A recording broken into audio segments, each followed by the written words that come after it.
Oke, salam sejahtera kepada tuan-tuan dan puan-puan. Terima kasih juga yang sudah bersama di channel ini.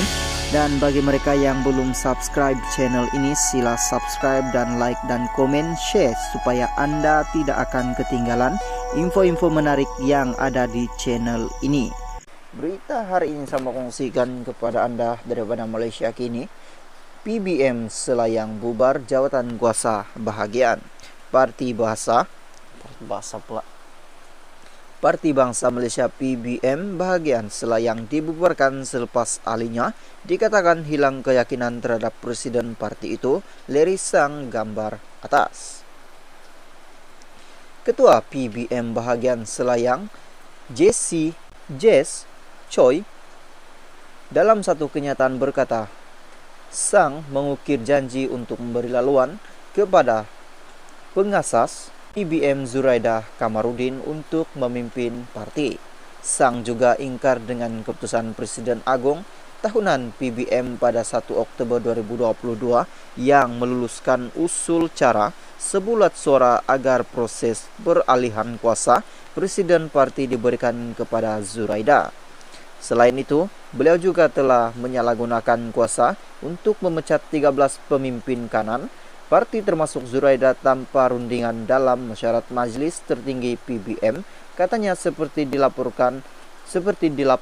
FMT.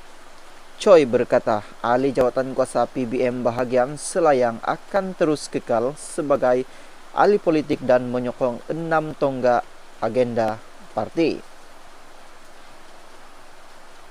Sebelum ini, pembangkang Pahang turut membubarkan jawatan kuasa negeri dan 8 bahagian yang berdaftar dengan jabatan pendaftaran pertubuhan ROS. 8 bahagian yang dibubarkan ialah Raub, Indra, Makota, Kuantan, Paya Besar, Temerlo, Bentong, Bera, dan Rompen. Zuraidah adalah bekas naib presiden PKR dan salah seorang yang terlibat dalam langkah serotan 2020 yang menyebabkan keruntuhan pentadbiran Pakatan Harapan PH. Dia pada mulanya menyertai Bersatu sebelum menyertai PBM. Zuraidah dipecat Desember lalu selepas dia dan rakan-rakannya didakwa gagal menjawab surat tunjuk sebab yang dikeluarkan PBM pada 19 Desember. Semasa AGM PBM pada awal Oktober telah diputuskan bahwa Zuraidah yang merupakan bakal presiden parti secara rasmi mengambil alih kepimpinan parti daripada Sang. Bagaimanapun, Sang mengatakan dia masih presiden parti mengikut ROS. Sang kemudian mengisytiharkan syarat Majlis Tertinggi yang meluluskan peralihan kuasa pada Zuraidah sebagai tidak sah dan menggantung keahlian bekas ahli Parlimen Ampang itu dan 12 yang lain.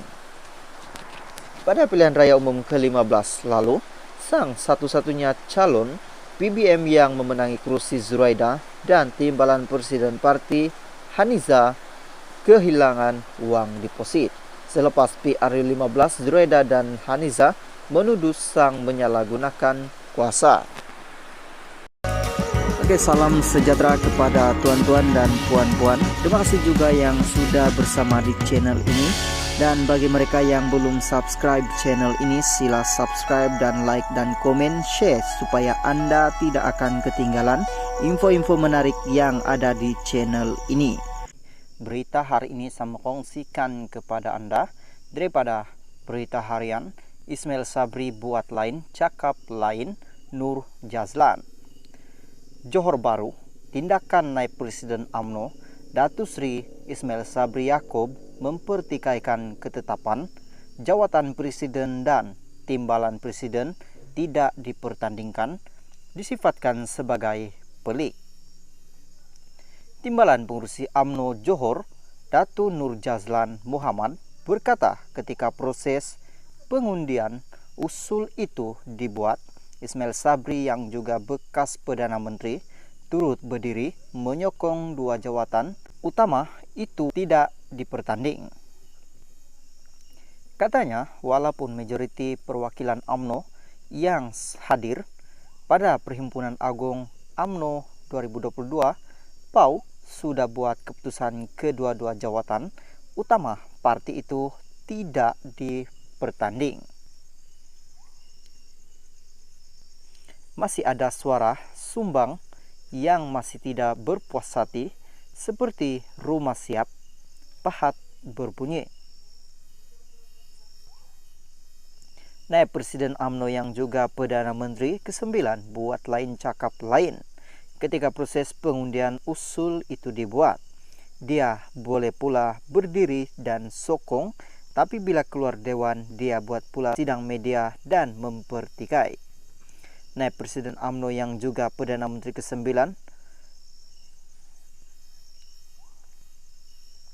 sepatutnya kalau dah setuju tuh duduk diam saja.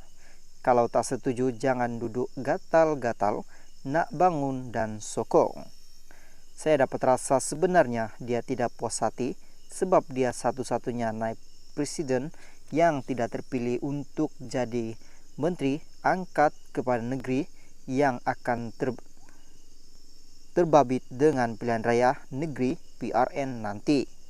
Bila Presiden UMNO sebut nama Khalid, Datuk Sri Muhammad Khalid Nurdin, dan Madzir, Datuk Sri Madzir Khalid, tapi nama Ismail Sabri tidak ada, dia kena terima hatikat. Mungkin Presiden Datuk Sri Ahmad Zahid Hamidi sudah hilang keyakinan dan kepercayaan terhadap beliau asbab macam-macam perkara yang dibuat menungkah arus sepanjang jadi Perdana Menteri dahulu. Mungkin itulah harga yang dia perlu dibayar bila selama ini terlalu mengikut telunjuk Muhyiddin. Tan Sri Muhyiddin Yassin berbanding arahan parti selama dia menjadi wakil UMNO sebagai PM, katanya hari ini. Dalam pada itu, Nurul Jazlan yang juga Ketua Bahagian UMNO pula turut memberikan nasihat ahli parlemen Samborong, Datuk Sri Isamuddin Husin yang juga bekas naib presiden UMNO itu supaya tidak lagi melakukan tindakan membelakangkan parti. Bagi ahli parlemen Samborong, Isamuddin pula saya nasihatkan duduk diam-diam sudahlah lepas ini. Sudah banyak tindakan yang dia buat di belakang parti. Bila nama kena petik dalam taklimat dan ucapan dasar presiden, terus buat-buat tak tahu. Kononnya tak tahu mengapa dia dicop sebagai pengkhianat.